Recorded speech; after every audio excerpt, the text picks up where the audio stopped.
खराब हुआ और उसके बाद हमारे खेतों के अंदर पेस्टिसाइड का बहुत ज्यादा मात्रा में यूज हुआ। क्यों?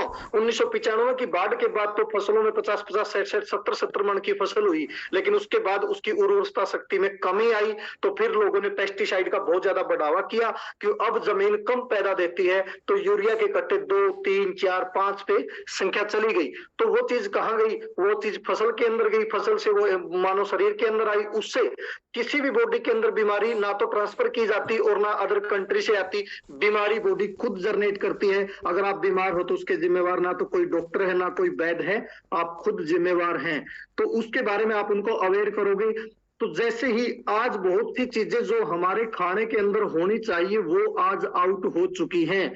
आज एंटीऑक्सीडेंट हमारे खाने का केमिकल्स ने खत्म कर दिया है, जो बॉडी की अंदर की गंदगी को साफ करता है। जब बॉडी की सर्विस होनी बंद हो जाती है तो बॉडी बीमार ही होगी। इस प्रकार की बातें अगर आप बताओगे तो वो कहाँ मिलेगा एंटीऑक्सीडेंट? तो उस एंटीऑक्सीडेंट के बारे में बताओगे, वो जंगलों के अंदर मिलेगा जहां पर कभी भी स्प्रे नहीं किया जाता, जहां कभी केमिकल्स नहीं डलता, नेचुरल प्रकृति का रूप होता है। वहां से वो चीजें, जैसे कि हमारे जो पूर्वज थे 12 महीने के अंदर जितने मौसम आते सभी चीजों को यूज करते थे। वो बेर खाते थे, जामुन खाते थे, लेसवे खाते थे और गन्ने चूसते थे और वो जमीन ऑर्गेनिक होती थी। तो उनकी बॉडी के अंदर भरपूर मात्रा में एंटीऑक्सीडेंट उनके खाने के अंदर होता था और साल में तरह तरह के अनाज खाते थे। आज वो अनाज भी पर्टिकुलर एक ही खाया जाता है जिसका नाम है गेहूं। तो ये बीमारी के कारण है, बीमारी जन्म इनसे लिया। अब इन चीजों में परिवर्तन तो नहीं कर सकते, एक बचाव का रास्ता हम लेके आए हैं। इस बचाव के रास्ते में यानी फ्रूटियन डाइट, 15 प्रकार के फ्रूटों का जो जूस है, 30 ml सुबह 30 ml शाम को पीना स्टार्ट करोगे तो आपकी बॉडी के अंदर जितनी गंदगी है उस गंदगी को बॉडी से ये रिमूव करना स्टार्ट कर देगा, बाहर निकाल देगा। उससे क्या होगा? उसके लेने से आपके जो लीवर मतलब आपकी बॉडी का जो कंट्रोलर है वो है लीवर। लीवर के ऊपर जब पेस्टिसाइड का भोजन जाता है तो उस पर गर्मी बढ़ जाती है, उस पर फैट बढ़ जाता है, तो वो भोजन का डिवाइडेशन यानी भोजन का बंटवारा अच्छे से नहीं कर पाता, तो वो चिकनाई नहीं पैदा करता। तो ज्वाइंटों के अंदर दर्द होना स्टार्ट हो जाता है, घर्षण होना स्टार्ट हो जाता है, हड्डियां स्पेस दे जाती हैं और घुटनों में दर्द बन जाता है। कोई भी एलोपैथी पद्धति इसका इलाज नहीं कर सकती, एक पौष्टिक भोजन ही इसका इलाज कर सकता है। तो नेचुरल प्रोसेस में दूसरी चीज, जब लीवर बीमार है तो उसको पेस्टिसाइड का भोजन मिलता है, तो वो क्या करता है, उनमें ऐसी ट्रेनिंग आपने ग्रुप के माध्यम से देनी है। तो वो क्या करता है कि एक गंदा ब्लड पैदा करता है और वो गंदा ब्लड जब लीवर बनाता है तो वो हार्ट को मिलता है। हार्ट का काम है पंपिंग करना, पूरी बॉडी के अंदर सप्लाई करना। जब वो गंदा ब्लड की सप्लाई करता है तो तरह तरह से बॉडी में कहीं कहीं हमारी नसें, हमारी ब्रेन में रुकनी स्टार्ट हो जाती हैं और किसी का L4 L5 में दिक्कत आ जाती है, किसी को पांव में एक नस रुकनी शुरू हो जाती है, किसी की बाजू की रुकनी शुरू हो जाती है, किसी की दिमाग की, किसी को दौरे पड़ने शुरू हो जाते हैं, तो किसी की कभी कभी हार्ट की भी रुक जाती है, तो हार्ट अटैक आ जाता है। तो मेरे दोस्तों, रियल में इस बोतल के पीने से, इस प्रोडक्ट को यूज करने से आपका लीवर स्वस्थ होगा। लीवर स्वस्थ होगा तो आपकी 100% पूरी बॉडी की हर बीमारी गायब हो जाएगी। इस प्रकार से अगर आप प्रपोज करोगे तो एक इमोशनल तरीका भी होता है और उन लोगों को इंस्पायर भी करता है ये चीज। फिर साथ के साथ वो लोगों के सवाल आपके पास आएंगे तो महंगा बहुत है, तो आप उनसे पूछिए। जिन लोगों को इस प्रकार की बीमारियां, जो थायराइड की, बीपी की, सर्वाइकल की, माइग्रेन की, कैंसर की और गठिया बाव की और ज्वाइंट पेनों की और अल्सर की, पाइल्स की, इस प्रकार की जो बीमारियां हैं, मैं पूछना चाहता हूं क्या उनकी कभी दवाइयां बंद हो सकती हैं, या वो कभी कितने के लोग ठीक आज हॉस्पिटलों में हुए हैं। लेकिन हम बताएंगे इस क्वालिटी के यूज करने से कितने लोग आज मार्केट के अंदर ठीक हो चुके हैं। ये विश्वास, ये टेस्टिमोनियल जो आपने बनाए हुए हैं, ये वीडियो क्लिप आप उनको दिखाओगे तो रियल में वो इलाज उनको बहुत महंगा लगेगा, ये इलाज बहुत सस्ता लगेगा। क्योंकि जब किसी को हार्ट के अंदर दिक्कत आती है तो 93 हजार रुपए के एक इंजेक्शन लगते हैं, फिर भी वो डॉक्टर और वो इंजेक्शन उस बॉडी को बचा नहीं पाता, आखिरी में सॉरी बोल देते हैं। तो वहां 35 हजार की, 27 हजार की, 50 हजार की रिपोर्टें होती हैं। रिपोर्टों से कभी इलाज नहीं होता, सिर्फ जांच होती है इसको बीमारी क्या है। तो ये प्रोडक्ट को बड़े अच्छे तरीके से अगर आपने 5-5, 7-7 लोगों के बीच में 5 से 10 मिनट का रेशो रहता है और उसके साथ में आप एक टेस्ट भी करवा सकते हैं, भाई इसका देखो पीने में टेस्ट कैसा है। तो पीने में टेस्ट, जैसे भी हमने ये टेस्ट प्रोडक्ट पीने का, ये रिटेल के अंदर आपको बताया जाएगा। जिसको एक ढक पिला देते हैं वो एक बार और कहता है बोले यार एक ढक और पिला। हम यही कहते हैं जी देखो ये टेस्ट के लिए आपको दिखा था, दूसरा आप एक बोतल लेके ना अपना यूज करना शुरू करो। इस प्रकार से ग्रुप के माध्यम से, आज मौके की बात करूं तो एक एक ग्रुप की जब हम मीटिंग करते हैं तो 10-10 बोतलें सेल होती हैं। जो इस चीज का एग्जाम्पल ग्रुप के अंदर काफी मीटिंगे हर साथी करते हैं ग्राउंड से। इस चीज के अंदर परफेक्ट आपने आपके ग्रुप को करना है और इस तरीके से प्रोडक्ट को शेयर करना है। बीमार ढूंढने की जरूरत नहीं है, बीमार आपके कदमों में होंगे। वहां उस ग्रुप के अंदर लोग बोलते हैं मेरे को तो शुगर है, मेरे को तो कमर दर्द है, मेरे को तो इस प्रकार से ये दिक्कत है, उस डॉक्टर की इतनी दवाई खा ली, उसने ऑपरेशन बोल रखा है। मेरे दोस्तों, आपकी क्वालिटी को शेयर करने का रिटेल का जो फंडा है, आप बड़े अच्छे तरीके से इस चीज को ऐसे कर सकते हैं। ये थे स्टेप नंबर 3। स्टेप नंबर 3 के बाद हम कोशिश करेंगे 4th स्टेप की तरफ बढ़ने की। और मैं उम्मीद करता हूं आपने अच्छे से नोट करके ना इन चीजों के ऊपर आप फोकस करेंगे और अपने करियर को अच्छे से बढ़ाएंगे। तो साथियों, उसके बाद बात आती है डायरेक्ट सेलिंग के अंदर जिन साथियों का एडमिशन डिस्ट्रीब्यूटरशिप ले चुके हैं, वो साथी क्वालिटी को चूज करें। क्वालिटी को चूज का मतलब, इंसान के अंदर भी 2 प्रकार की क्वालिटी होती है, एक होता है यूजर, एक होता है प्रमोटर। अब यूजर में से यूजर को प्रमोटर में कैसे कन्वर्ट करें, वो उसकी कैपेबिलिटी, वो चीज आपने परखनी है। तो उस प्रकार से उन लोगों की आप अलग से लिस्ट बनाओगे और जिन भी ग्रुपों के अंदर पिछले स्टेप में जो मैंने बताया, उन लोगों के जितने से आप मिलते हो उनके आप नंबर, व्हाट्सएप नंबर लेके आओगे, उसके ऊपर टेस्टिमोनियल छोड़ना स्टार्ट कर दें, साथ के साथ अपना लिंक देना स्टार्ट कर दें, तो आपकी रिटेल ऑटोमेटिक बड़ा रूप ले जाएगी। तो दूसरा स्टेप नंबर 4 के अंदर जो लोग इस चीज को प्रमोट करते हैं, बार बार आपको कॉल करते हैं और बार बार इसके बारे में क्वेश्चन क्वेरी करते हैं, यानी कहीं न कहीं कुछ बात दबी हुई है, वो लोग आपसे कुछ जानना चाहते हैं, तो डिस्ट्रीब्यूटर का रूप और 12 से 20 कस्टमरों की वादा आप उनसे करवा सकते हैं और उनको आगे बढ़ा सकते हैं। दूसरी चीज, इस चीज को और बड़ा करने के लिए दिल्ली की कंटिन्यूटी में 3 से 4 लोगों को प्रेजेंटेशन आप दिखाने का प्रयास करें।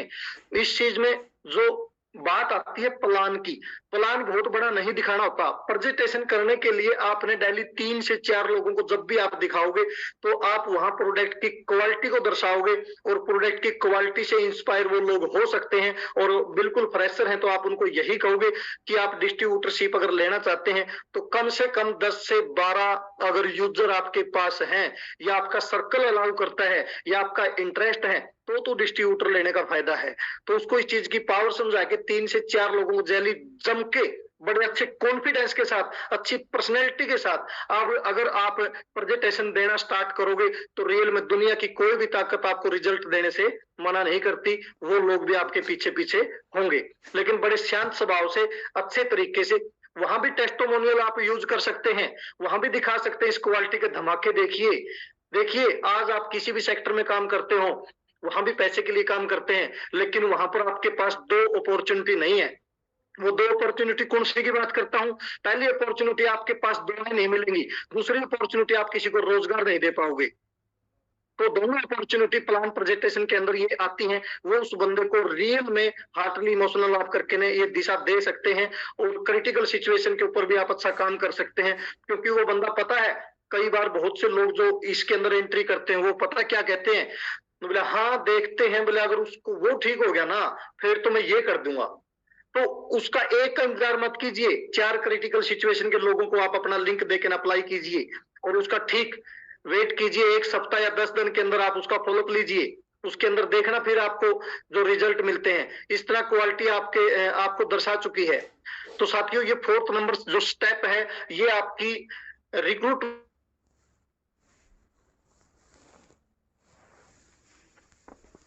बिलीव कराइए कि आज हम इतने लोगों को दे पाए हैं। आप प्रोडक्ट की क्वालिटी को अप्लाई करने में हम आपका सपोर्ट करेंगे, लेकिन इनके लिए आपने ग्रुप मीटिंग तैयार कर दो। इनको ये बोलो मैं एक पर्सन से तो नहीं, आप 10-20 लोगों को इकट्ठा करो, 1 घंटे का टाइम आपको दे देता हूं। मेरे दोस्तों, 1 घंटे के अंदर 20 घंटे का काम आप कर सकते हैं। तो इस तरीके से ग्रुप के माध्यम से एक अच्छे खासे सिस्टम को, एक डिस्ट्रीब्यूटर को भी एक अच्छे सीनियरिटी के माध्यम से आप सपोर्ट कर सकते हैं और रियल में उसके डायमंड की दिशा आप उस डिस्ट्रीब्यूटर को दे सकते हैं। तो ये थे स्टेप नंबर 4। मुझे अच्छी उम्मीद है आपने ये भी अच्छे से समझा होगा, और ये मैंने कम शब्दों में बताने का प्रयास किया, क्योंकि आज हमारे कुछ पेंटर साथी आए थे और उन्होंने हमारी कुछ 10 मिनट वेस्ट कर दी। अब मैं ये चाहता हूँ थोड़ा फास्ट हम इस बात के ऊपर, इस पीपीटी के ऊपर आगे बढ़े। तो नेक्स्ट हमारी जो पीपीटी है वो बोलती है स्टेप नंबर 5। स्टेप नंबर 5 के अंदर अटेंड ऑल वीओपी आरटीपी इवेंट्स, यानी आप जिसको यहाँ डिस्ट्रीब्यूटर बनाते हैं उसको एजुकेशन सिस्टम के अंदर लेके आइए।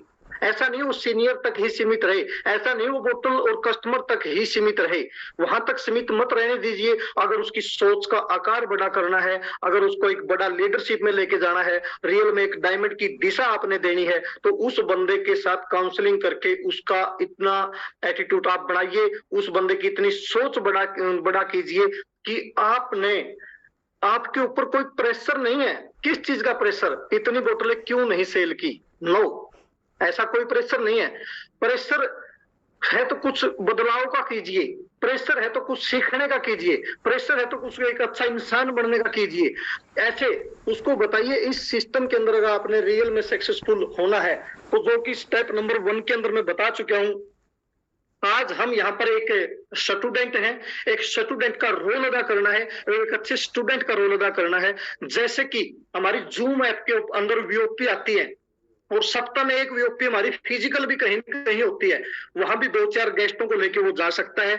और वीओपी जो वीरवार और मंगलवार को हमारी आती है, तो उसको ये कहना है 1-2 वीओपी तो खुद सुने, उसके बाद न्यू 1-2 गेस्ट के साथ वो वीओपी सुनेगा तो सुनने का बड़ा मजा आएगा। और उसको एक चीज और कहनी है कि आप जब भी वीओपी सुनते हैं ना, आपका नजरिया है जो इस प्रकार का होना चाहिए, आपका नजरिया ऐसा होना चाहिए कि ये जो आकाश जो स्पीकर इसके अंदर बोलता है, ये नॉलेज मेरे को हो और मैं इस तरीके से इतने परफेक्ट तरीके से फराटेदार में बोलने का प्रयास करूं। ऐसे एटीट्यूड के साथ उसने वो वीओपी सुननी चाहिए। फिर जैसे ही डिजिटल और फिजिकल आरटीपी आती है, रेजिडेंशियल ट्रेनिंग प्रोग्राम, वो तो एक डायमंड फैक्ट्री है। उस वहां तो बंदे का रूप ही चेंज होता है एक इन्वायरमेंट में जाने से। उस बंदे की ऐसी सोच डेवलप कीजिए कि वो आरटीपी को किसी भी कीमत के अंदर चूक ना पाए। अभी लोगों की पता है जो ग्राउंड की सोच होती है वो इस प्रकार की होती है, बोले हाँ कब की है आरटीपी? बोले आरटीपी तो 21-22 की है। हाँ 21-22 को देखते हैं, अगर कोई काम नहीं हुआ तो। अब देखिए सोच में कितना अंतर आया। अब उस बंदे का अगर आपने माइंड क्लियर कर रखा है तो वो की बात कहेगा 21-22 को चाहे सूरज उस तरफ से निकलता उस तरफ से निकलना स्टार्ट हो जाए, लेकिन मैं उकूंगा नहीं, मैं जाऊंगा। ऐसा कॉन्फिडेंस उस बंदे का होना चाहिए। लेकिन वो लोग अगर ये कहते हैं देखता हूं अगर कोई और काम नहीं हुआ तो, ये काम फिर वो सेकेंडरी मानता है। तो उसको बताइए सेकेंडरी काम नहीं, आपका फर्स्ट काम इंडस वीवा होना चाहिए। क्यों? क्योंकि इंडस वीवा आपकी 7 पीढ़ी के अंदर जो परिवर्तन नहीं आया, उस परिवर्तन का नाम इंडस वीवा है। आप इस सिस्टम को कभी भी इग्नोर नहीं कर सकते। आप उसका ऐसा आरटीपी का रुतबा उसके माइंड में एक ऐसी पिक्चर क्लियर कीजिए, एक अच्छे सीनियर का रोल अदा कीजिए। इवेंटों के अंदर आप सभी साथी नंबर 1 प्रिपेयर रहिए।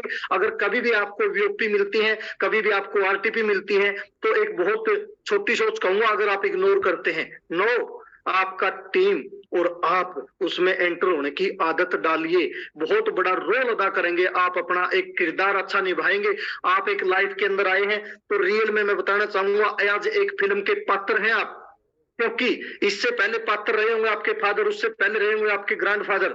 इस प्रकार से हमारी कितनी पीढ़ियां इस फिल्म के पात्र बन के चली गई। हम कैसे पात्र बनना चाहते हैं वो डिपेंड आप पे करता है। अपॉर्चुनिटी 3 साल की आपके बीच में है, तो इस सिस्टम के सिलेबस को मत छोड़िए मेरे दोस्तों। मैं कहना चाहता हूं अगर आपके बीच में आरटीपी आती है और वीओपी आती है, इस सिलेबस के अंदर सिस्टम को परमानेंट इंक्लूड रखिए और उनके ऊपर आप फोकस कीजिए। ये ड्यूटी बनती है आप लोगों की, जितने भी साथी आज मेरे को यहाँ पर सुन रहे हैं। तो स्टेप नंबर 5 मैं इतना ही बताना चाहूंगा। नेक्स्ट हम बढ़ना शुरू करेंगे क्योंकि टाइम हमारा काफी आगे बढ़ चुके हैं। स्टेप नंबर 6 के ऊपर बात करेंगे। स्टेप नंबर 6 के अंदर बहुत से लोग जैसे कि इस इंडस्ट्री के अंदर डायरेक्ट सेलिंग के अंदर आ जाते हैं और वो लोग कम्युनिकेशन गैप के अंदर रहते हैं। तो मेरा कहने का मतलब एक्टिव अपलाइंग, दो प्रकार के अपलाइन होते हैं मेरे दोस्तों, उसमें आपको समझना है। हमारी डायरेक्ट सेलिंग इंडस्ट्री एक चीज भी कहती है, रोती हुई और सोती हुई अपलाइन के पास कभी मत जाना चाहिए। सिर्फ जागती हुई और भागती हुई अपलाइन के टच में आपने रहना चाहिए। डेली कंटिन्यू चैनल वाइज मेरे दोस्तों, चैनल वाइज अगर बीच में कोई सीनियर गैप में है तो उससे ऊपरला वो आपका इमीडिएट ही मानिए, और फिर भी गैप में है तो उससे ऊपरला वो आपका इमीडिएट ही मानिए। यानी आप एक एक्टिव अपलाइन के कंटिन्यू टच में रहने चाहिए। लेकिन एक दोस्तों, सूरज जाटू जी ने एक बहुत बड़ी प्यारी बात मेरे को समझाई। अगर सीनियर के कॉल आपके पास आते हैं, अगर सीनियर के कॉल डेप्थ में आपके पास आते हैं, तो मेरे दोस्तों इसमें कोई अतिशयोक्ति नहीं, वहां बिजनेस सीनियर का बढ़ता है। अगर आपके कॉल सीनियर के पास डेली जाते हैं, तो मेरे दोस्तों इसमें कोई शक नहीं, वो बिजनेस आपका बढ़ता है। तो एक अच्छे डिस्ट्रीब्यूटर का रोल आप अदा करें और डेली अपने अपलाइन के टच में रहें, उसके प्रति गैप में न रहें, तो वो आपके बिजनेस की ग्रोथ की पहचान है। स्टेप नंबर 6, मैं उम्मीद करता हूं कि आपने ये स्टेप अपने जीवन के अंदर इंप्लीमेंट करेंगे और आपने नोट डाउन भी कर लिया होगा। सेकंड में बात करना चाहूंगा स्टेप नंबर 7 की। स्टेप नंबर 7 आपको जो इशारा देता है वो कहता है अकाउंटेबल रहना। यानी आपके पास जो आपका एक फैमिली जुड़ना स्टार्ट हो चुके हैं, उस फैमिली के एक अच्छे मुखिया के रूप में, एक अच्छे किरदार के रूप में आपने रोल अदा करना चाहिए। उनके अंदर किसी प्रकार का लेन देन के अंदर चीटिंग बाजी में आपके फेस खराब नहीं होना चाहिए। तो मेरे दोस्तों, मेरा कहने का मतलब यहाँ पर लेन देन होता है, मैंने आपके पास 3100 रुपए डाले थे, मेरे पास पूरे नहीं थे, मैंने 2000 डाले थे, मैंने कहा था ऑर्डर कर दे, आपने कहा वो मेरे से तो यूज हो गए, मैं तो नहीं काट पाया, इतने मेरे पास भी नहीं थे।